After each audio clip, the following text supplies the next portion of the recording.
Welcome. YoC Media is proud to present Check In and Check Up for Your Health in association with the American Heart Association's Be the Beat campaign series. This evening's discussion is about CPR in Black America, why it matters, and why one person in every household needs to know how to perform this life-saving measure. Too many women die from cardiac arrest, partly because people are afraid to touch them. Join the American Heart Association's urgent challenge to be the beat for your family and learn CPR. You can save the life of someone you love.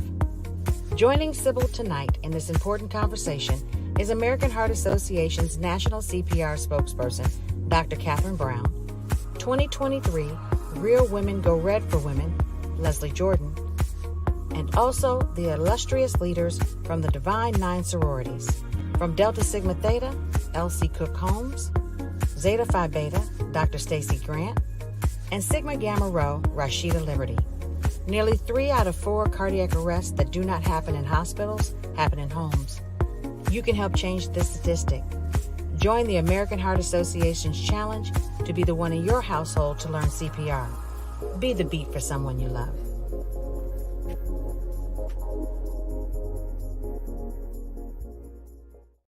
Hello and welcome in to our very special program today. I am Sybil Wilkes and I am so excited that you're joining us, and I'm very, very honored and excited to have some very special women talk today as we are a part of the Be the Beat campaign.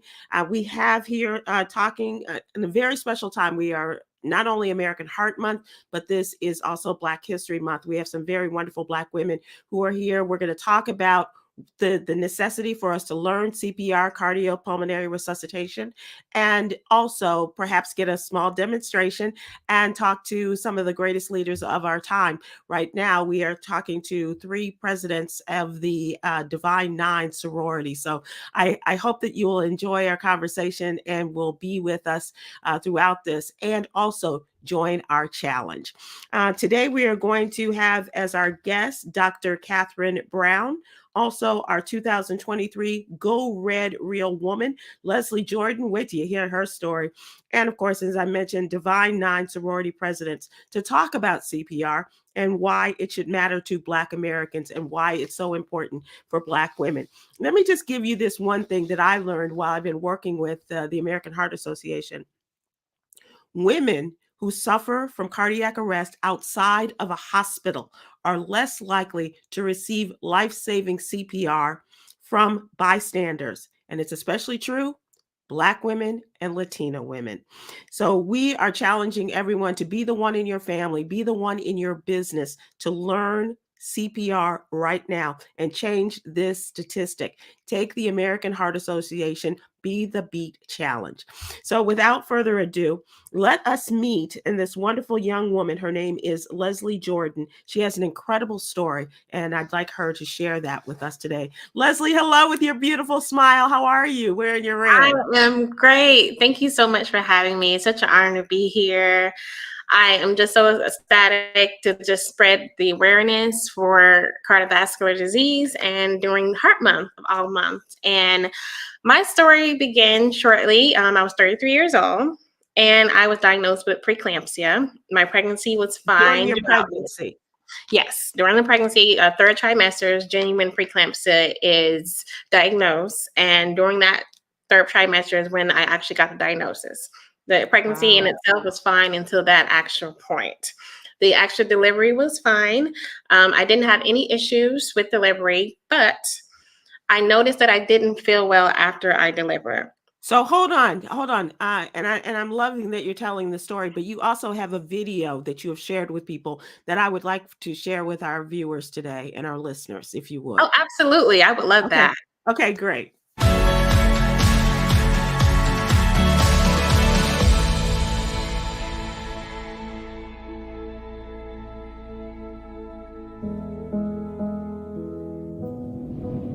When I had my first major stroke, I was the age of 33 years old.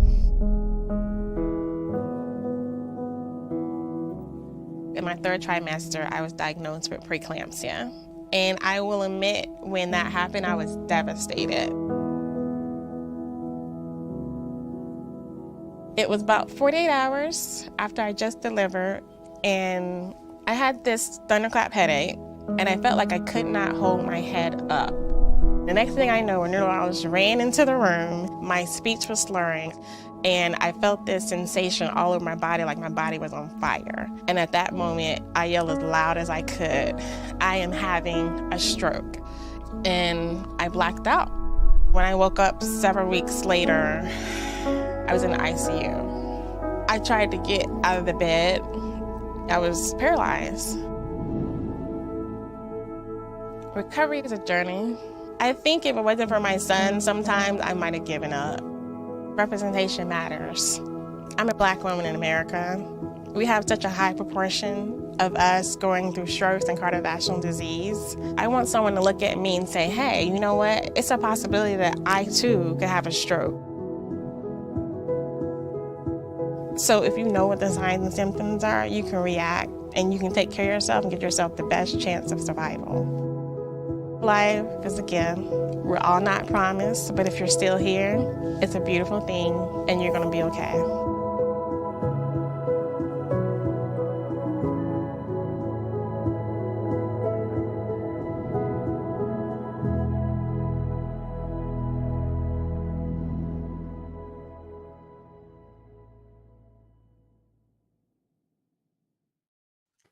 Wow, Leslie.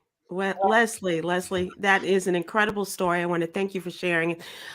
You said you need to know the symptoms, and you have to be your biggest and best advocate for knowing something was happening. And you have shared that with other people. What's the one thing you want to leave with people who are watching and listening today?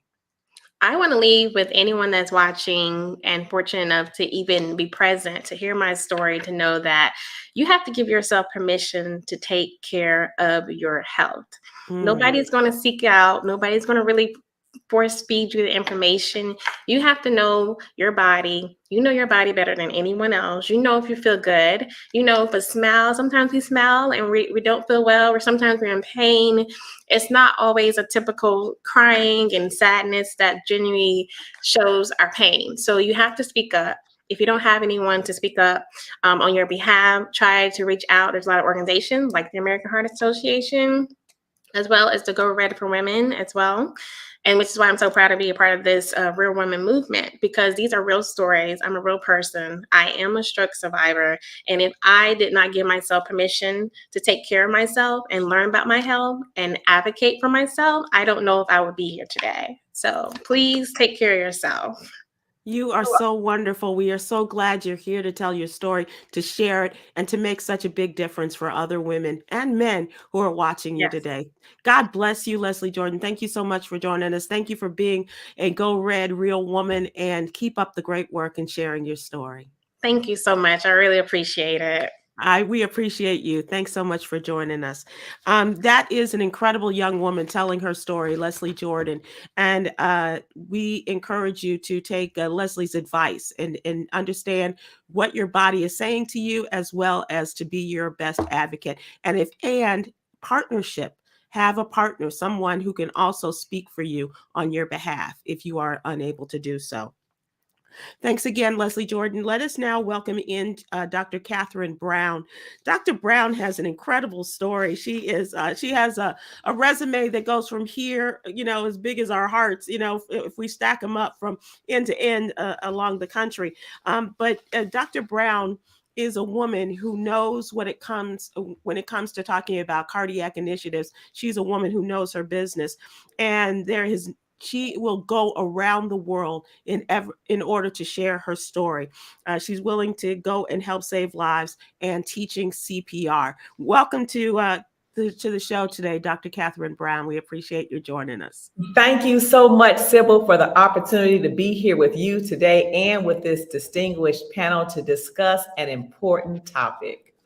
Well, I am so glad you're here, and I can't wait for you to be involved in the conversation with the presidents of the Divine Nine sororities. But I do want to have you give people a little bit of background. What possessed you? What was the moment that pushed you into your involvement with the American Heart Association? How did that come about? I have actually been a volunteer with the American Heart Association since I was 16 years old. I know I might Wow. look a day over. So that was like a couple of years ago. Exactly, last month. But How did that come about? so here it is. 33 years later, I'm still with them because my mother was a trauma nurse on the south side of Chicago, and she was Come an on. American Heart Association volunteer. And fast forward, I was a senior educator at an inner city hospital on the south side of Chicago. And the CPR numbers were so alarming that I actually resigned and opened up the first freestanding CPR company on the south side. It was on 87th Street, Dr. Catherine and Associates CPR courses. I know where that was. Okay. Okay. Yes, All right. that's Yeah. it. Yeah. So here's the thing. They say build it and they will come. But Mhm. I had placed my CPR company intentionally in a zip code where people were least likely to receive CPR. Lives were on the line and they didn't come. So failure wasn't an option for me. I knew that they needed to know CPR. So I took CPR to them. I got my 4 children. Now, here's the funny part. My children now are 29, 22, 21, and 14. But back then, the youngest was a baby on my hip. And I literally began door knocking campaigns. I would knock on people's doors and say, hey, it's Dr. Catherine. If someone in this house went into cardiac arrest, would you know what to do? At first, they were like, is she crazy? But after a while, when I kept coming back, they began to listen and they let me teach them. And then I started holding signs on the corners that said, honk if you know CPR, if you don't, pull over and I will teach you. And I started teaching people on the corners, the sidewalks. I've been in biker bars, churches, traveling internationally, South Africa, South America, the list goes on. So much so that I have literally trained over 300,000 people for free in CPR. And in essence, here's what it was, Sybil. Teaching CPR enabled me to empower people to serve their families and their communities. They were armed with knowledge and skill to help save a life. And so, in fact, since that time, I've taught for national leadership conferences, sororities. You gave a TED Talk. I got a TED Talk on CPR. I'm known as the CPR lady, the founder of Learn CPR America. As you know, I'm a national CPR spokesperson. But the Be the Beat for me and why I am involved is because I'm committed to locking arms with you, Sybil, with everyone watching from sororities, fraternities, corporations, churches, schools, housing projects, anyone with a pulse that will listen. I want to share the American Heart Association resources and education with them because the AHA has given me an opportunity to serve. I serve nationally on the Diversity Leadership Committee, but they are true to their mission, their work. And so for me, I remain a loyal servant for all of my years that I have on this earth. I'm committed to saving lives because people sometimes don't know that they need to be advocated for. So I love teaching the most vulnerable populations because your zip code should not determine how you live or die and if you receive CPR. So if you are watching and you can teach a child how to ride a bike, I can teach them how to learn CPR, no matter how the challenge. Oh, that's my challenge. I want to serve because family matters. And when lives are lost, because we don't know how to initiate CPR, there is cause for concern. So for me, it's my calling. I'm committed. I'm going to commit to continuing this conversation with you, our sister, today, tomorrow, and as often as is needed until more lives are saved, because it is time to sound the alarm for CPR. And Dr. Catherine Y. Brown will be knocking on somebody's door. Well, you know what? We're going to save you from knocking on doors today because I understand you can show us how it's done. Absolutely. And here's the thing, Sybil. At first, you may be afraid, even petrified. What can you do to help save a life? But because Dr. Catherine Y. Brown is here with Sybil Wilkes, you're going to learn the 2 steps of hands-only CPR.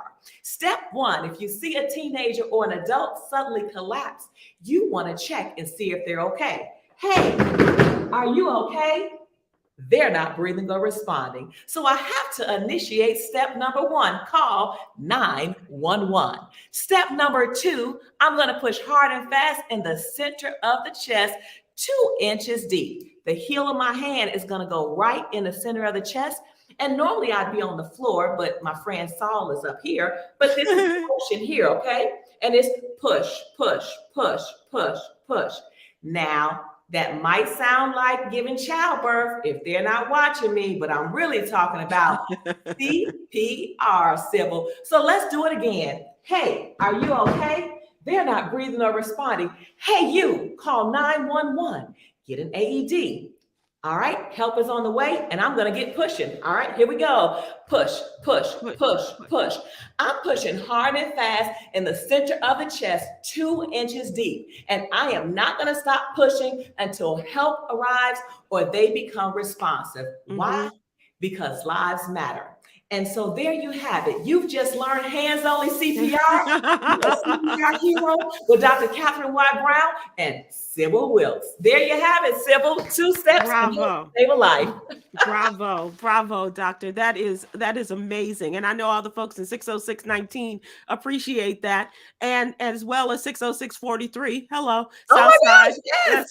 That's right. But I want to thank you for not only, demonstrating that, but as my friend J. Anthony Brown says, he's, he hadn't been near some women's breasts in a long time. So, but that's not why we're doing this, Jay. And gentlemen, that's not why we're doing this. We are here to save lives, not as you said, through childbirth, to give life, but to save a life. And we are the least likely to get help from a bystander. Yeah. And also, one thing I do want you to point out, if you're alone, and you have your phone, you get someone on 911, keep them on speakerphone until help gets there. And Sybil, if I can add, you brought up a powerful point, but we know that women are least likely to receive CPR because of this, uncomfortability and insecurity. But guess what? We need you. Hey, yes, their breasts, all right? Hey, you need to help save a life. Have a feel if that's necessary, but let's get to the business, right? Let's get to the business. And it's like the heel of the hand has to go in the center of the chest, 2 inches deep. And so that's why I take my friend Saul, Mr. Save a Life, with me to show people it's right here in the center of the chest. You need to save a life. Life is why, and it's the more we can get this education and message, and even thanks to the work that you're doing, Sybil, we can actually help save lives. So absolutely, we've got to get the message out in our community. And if not us, who? And if not now, when? It's time to sound the alarm for CPR. We got to be the beat. That's right. We have to be the beat, and we are here to save lives. So I'm excited. And so I just need to take a breath. And with Dr. Catherine Brown, we are going to introduce our presidents of the Divine Nine Sororities. Thank you so much, Dr. Brown. Dr. Brown is going to stick with us. And let us now welcome the presidents of the Divine Nine Sororities and start our discussion about how we can all, as Black women, get involved in this Be the Beat campaign and challenge. So may I first introduce to you the presidents of the Divine Nine Sororities, Dr. Stacy Grant, the international president of Zeta Phi Beta. Hello, Doctor. Oh, look at you with your nice little background. Okay, Doc, we appreciate that. And Doctor, I bring you greetings from my sister of the microphone, Cherie Nicole. She absolutely loves you. She is not only a member, but she is a big fan of the Dr. Stacy Grant fan club. Oh, well, thank you, Sybil. Our stock goes up when we're here with you. So thank you for having us as a part of our National Council of Presidents, our Divine Nine Sororities, who are representing and getting the beat. Dr. Brown had me dancing and laughing. Hard and fast, right in the center of the chest. We're ready to go and excited to be here. And Cherie Nicole is absolutely one of Zeta's finest. So please give her my love when you're with her again. I absolutely will. We'll talk in the morning. And let us also welcome the national president and CEO of Delta Sigma Theta Sorority Incorporated, Elise Cook Holmes. Hello, President Holmes. How are you? How are you? It's actually Elsie, but it's great to see you, Sybil. And I thank you so much for hosting us for this very, very important conversation. I too was listening to Dr. Brown and I said, we are ready. We are ready to make sure that we can make a difference in this area. And I'm always delighted not only to be with you, Sybil, but certainly to be with my sister presidents of the other Divine Nine organizations. That is so great. And I feel like an honorary Delta because all my girlfriends, are preaching the Delta way of life and the Delta spirit. So thank you so much for joining us from down the road. And speaking of down the road, let us head to Texas and talk to the international president of Sigma Gamma Rho, Rashida Liberty. Hello, Madam President. How are you? Doing well. Thank you for the opportunity to be with my sister presidents. We work hard together in the field. We just were with each other days Yes. ago. So it's great to have this opportunity for this important discussion. Well, it is important. And I think you have, a lot of us have just gotten caught up in the spirit of Dr. Brown and knowing the importance of learning hands-on CPR, hands-only CPR, and the cardiopulmonary resuscitation. We don't think in terms of the likelihood of it happening, but it can happen just like that. We saw it on a football field with a young man seemingly very healthy, and DeMar Hamlin of the Buffalo Bills. We saw what CPR did. It saved his life, not once, but twice. And so, Dr. Brown, can you talk about the necessity and how anyone can learn this particular effort in order to save lives? Absolutely. And the reality is that anyone can learn CPR and everyone should, because the life that you save may actually be a loved one. About 1 out of 10 people who suffer cardiac arrest out of the hospital survive. One, that number is far too low.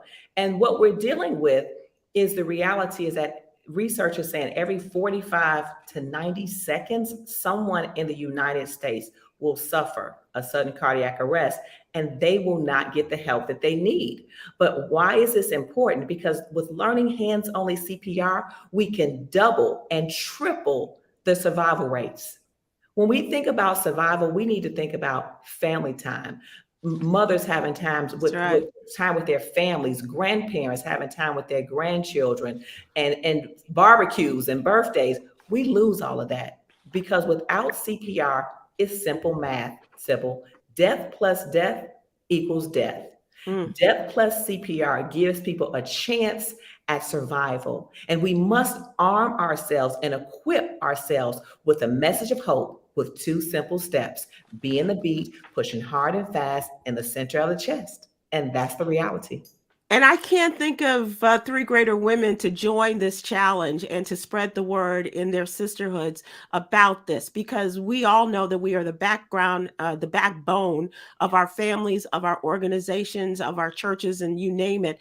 And so now talking about this and leading the discussion amongst your sisters, ladies, could you all talk about, and I'm sure you all can give us examples of how we talk about the disparities within our neighborhoods and within our communities in terms of narrowing the health gap in our communities. And this certainly is a great example. I'm sure, Dr. Grant, you have talked about this, and now that you've heard this, how's that pitch going to go with your sisterhood, do you think? It's going to fit right in with our current international theme, which is the Year of the International Woman, serving and advocating for health justice at home and abroad. So when we talk about the health of and wellness of hearts, we share our hearts through service, but in order to do that, we have to be healthy. And being the beat means that we're taking these platforms, we're utilizing all of the service that we do as our collective organizations to have these conversations, to talk about the importance of knowing CPR, to have the opportunities to share workshops in the communities. One of our programmatic thrusts is around Zetas helping other people excel, Z Hope. And through our Z Hope programs, we actually have on-hand training with experts like Dr. Brown, who can show you how to do CPR. What are the signs? What are some of the social determinants that create the stress that causes the challenges that we see with over 50,000 Black women having strokes annually, knowing that this is a conversation that we can take beyond just here and take it to the action of being able to educate and utilize the 2 quick steps on how to save a life. We never know when it's going to happen until it hits home. And this hit home for me rather last 72 hours. A girlfriend of mine had a stroke.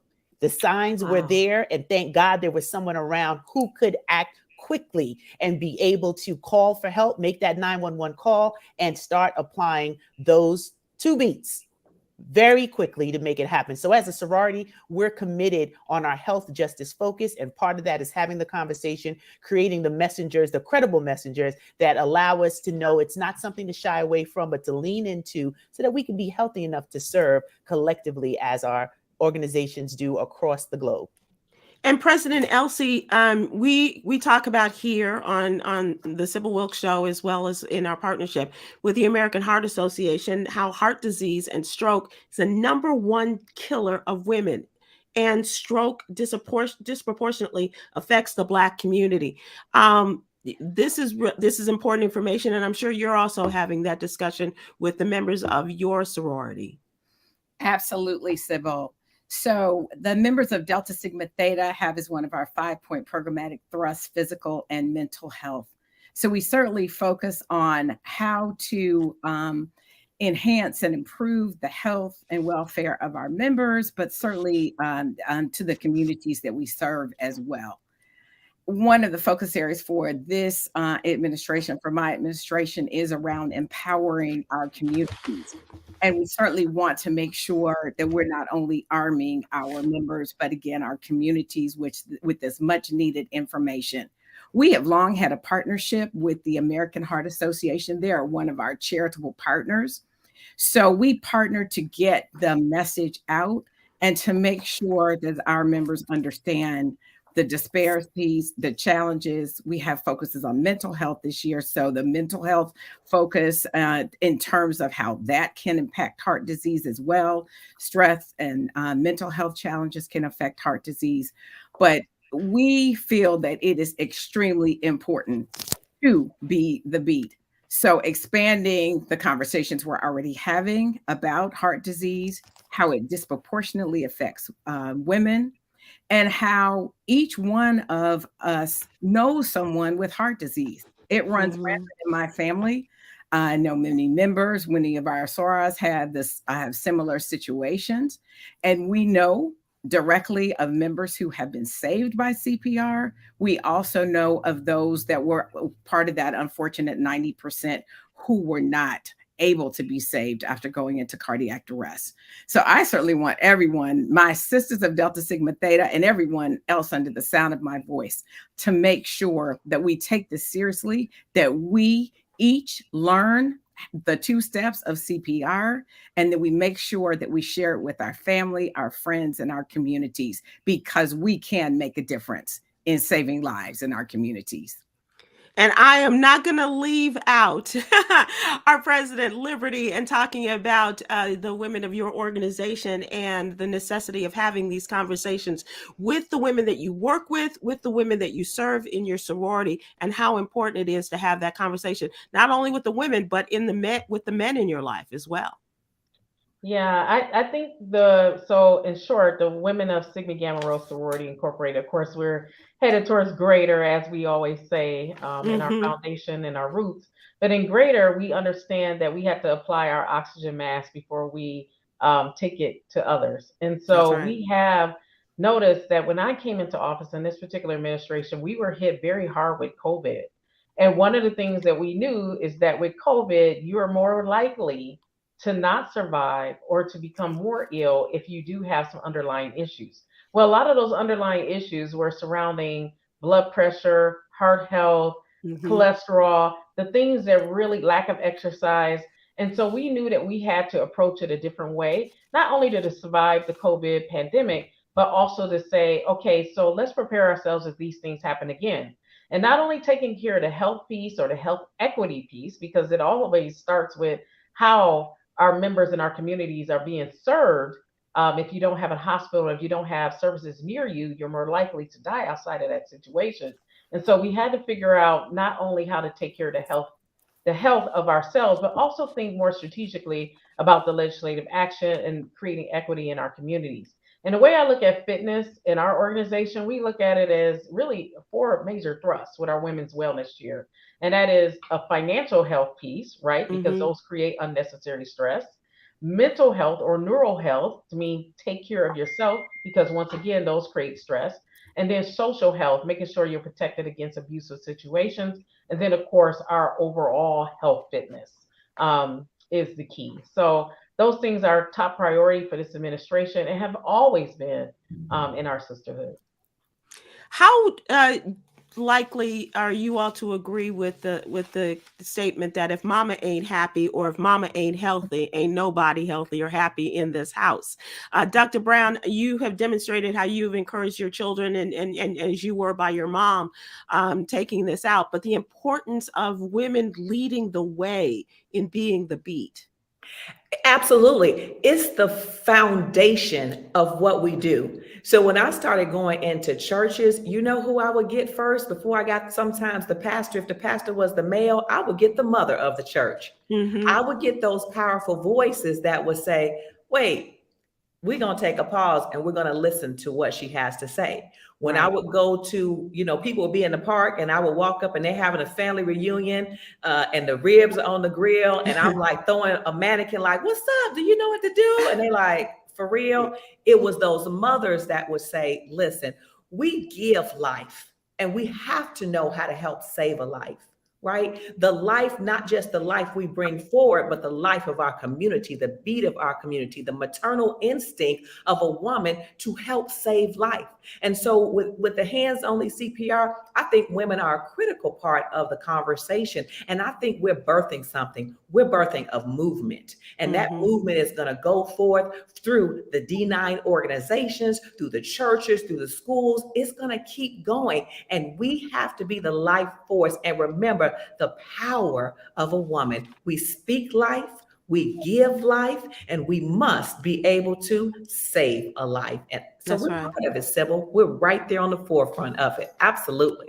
That's right. And you've got 3 very strong women here who are nodding in agreement and understanding the power that you all have and the power of the sisterhood in spreading the word and talking about this. And especially during this month when we're talking about Black History Month and Black women who have made such incredible strides in improving our country and bringing us to such a level, as well as American Heart Month and the heart being the center of all that we are in our lives and in our bodies and in our homes, and talking, encouraging people to take care of themselves. You all have these programs that you have spoken about. And now we're ready to take it to the next level in terms of CPR and extending the lives of people. Is there a way that is there a language that you all speak to make them understand, or is there something that you need that Dr. Brown can perhaps give us in order to make this initiative so clear and so necessary? So if I may just jump in with one of the ways in which we make it actionable, and we take this information that Dr. Brown has shared during our membership meetings, where our chapters across the globe meet monthly to discuss how we're impacting and creating the changes that are necessary in community. A quick way that we're able to institute change or initiate change is to be able to have a small CPR training internally to make sure that our members know about how to get the beat, how to do and apply the hands-on CPR. So that's a fast way for us to immediately utilize all of our membership hours and time that we spend together planning and working, taking 10, 15 minutes. It didn't take Dr. Brown that long to be able to give us that example. And then we plan for the programming that takes it out to the communities, and we add it as a part of what's already being programmed. It's an easy add-on. So that's the challenge that I have for our sisterhood, is to take the action now and bring in a Dr. Brown. There are many health professionals in our areas that know CPR. My husband is a retired Scoutmaster. I raised 2 boys who were trained in CPR and they're Eagle Scouts, and also working with all of our youth auxiliaries within Zeta Phi Beta Sorority Incorporated. We can immediately start the beat rolling in our own meetings and then taking it out to the streets with those that we work with. So that's the challenge that I have for Zeta Phi Beta Sorority Incorporated. put it on the end of the agenda and everybody practice the hands-on CPR.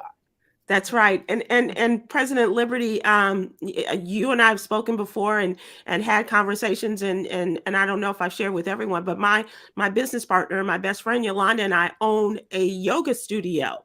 And with the woman that has trained us in CPR, encouraging her to have the classes in our business. And so isn't that a way, President Liberty and President Cook Holmes, for us to encourage people to have a space?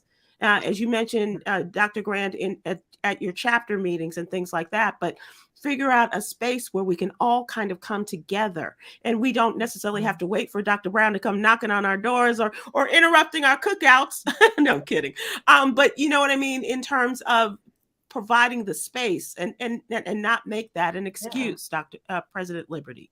Yeah, I do agree that you have to create the vehicles for us to be successful in this work. We have just aligned with American Heart Association to try to change our trajectory of our MOU to really be focused on CPR.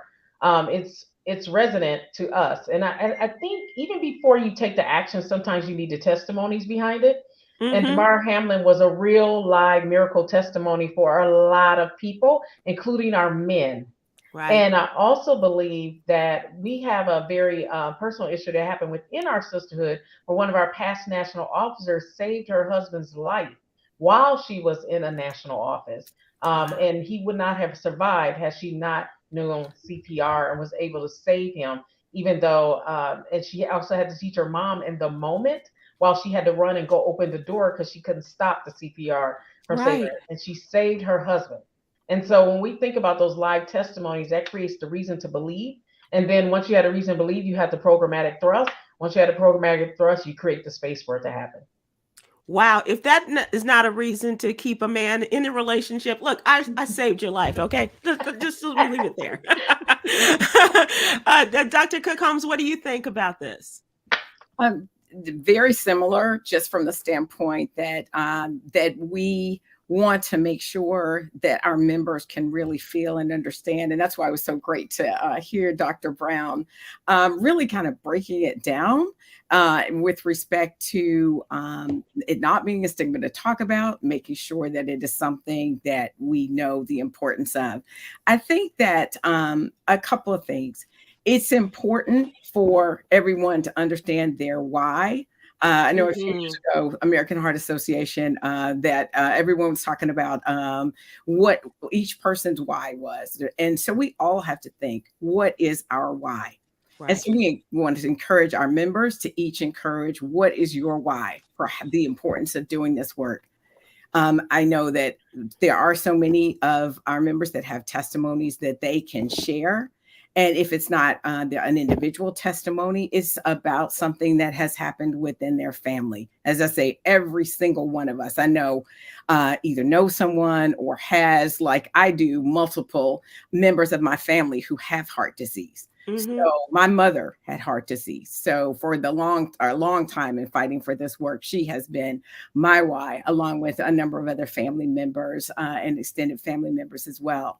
But having our members understanding their why, making sure that we're able to, at our conferences, our conventions, and then our individual chapters, not only in our meetings, but to encourage the continued health fairs and other things that our chapters are already doing to get this message out to the community. That's awesome. That is awesome. And speaking of the why, there's a young man that we've mentioned, obviously, throughout this show, and that is DeMar Hamlin, or as he likes to call himself, D Ham. And he has begun a partnership with the American Heart Association and has a challenge. So let's take a look at this young man and see what he has to say about CPR.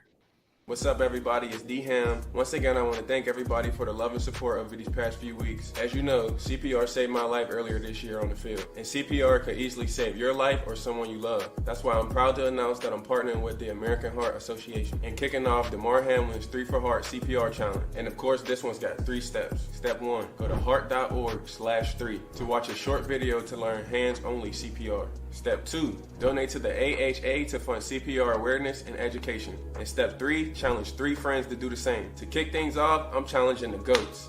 LeBron James, Tom Brady, and Michelle Obama, you've all been challenged. And one more thing, make sure you share your videos on all socials and tag me and have your hearts up.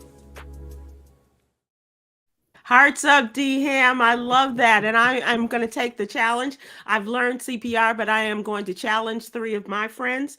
And first of all, I mentioned him earlier, and he needs to learn how to do this, if not to just get a date or something. It's J. Anthony Brown. And it's not just because he's just hasn't had a chance to get his hands near a woman's breasts in a long time, but that's another story altogether. But I do challenge J. Anthony Brown. I am also challenging 2 funny mamas, and they understand the importance of good heart health. And that is my friend and comedian, Sherry Shepard, host of The Sherry Show, and Kim Whitley, who is also a stand-up comedian and an actress. They understand the importance of it. I am challenging them.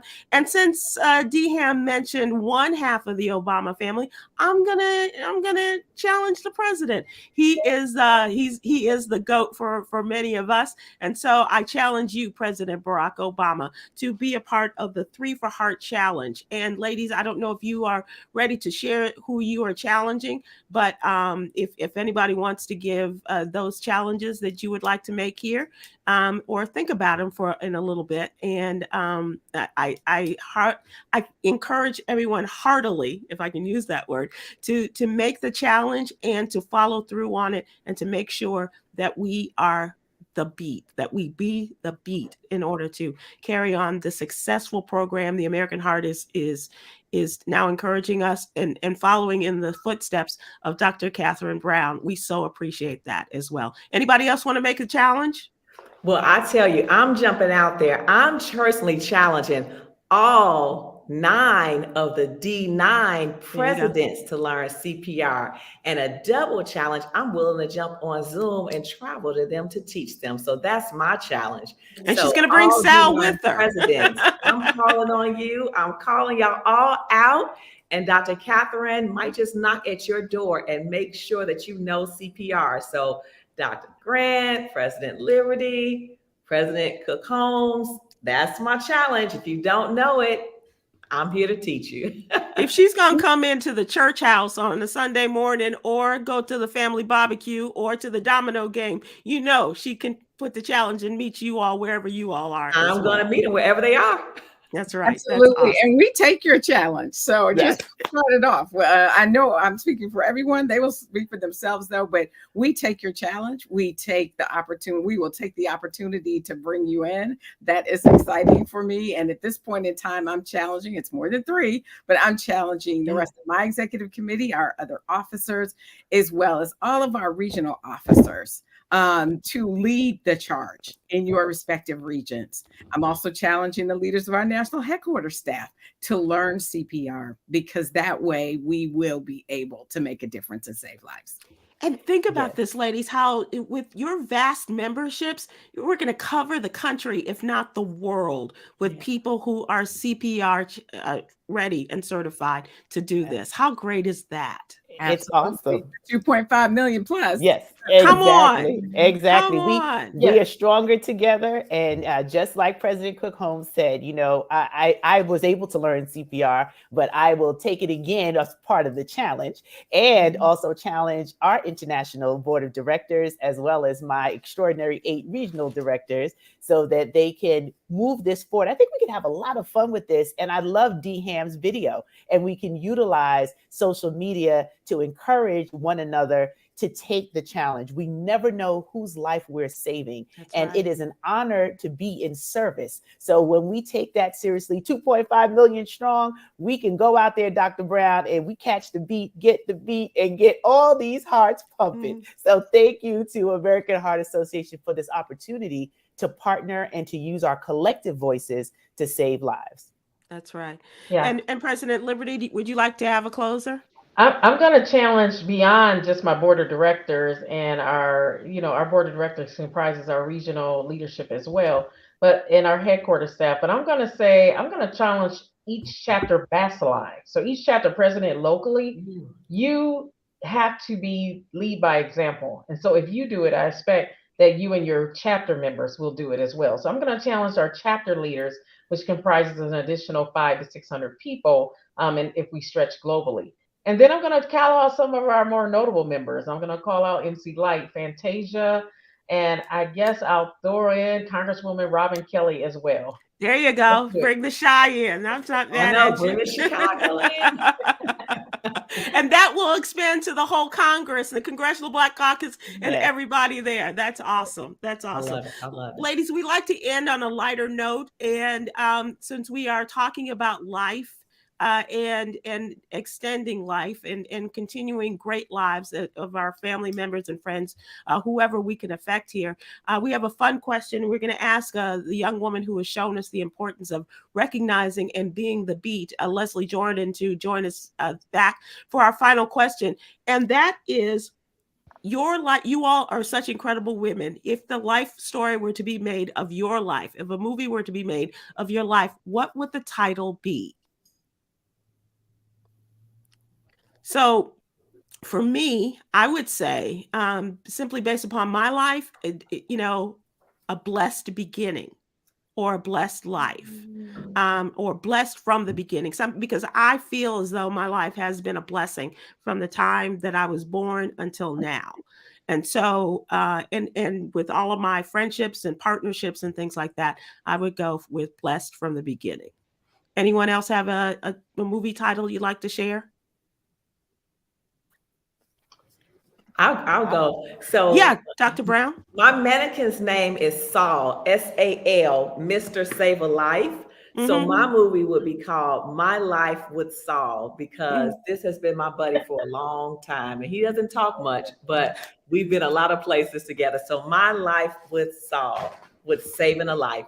That's my movie. Trust and believe. Sometimes when they don't talk a lot, that's the best partner to have. Just saying. I'm going to shake a pom-pom to that, Sybil. Dr. Grant, do you have an idea?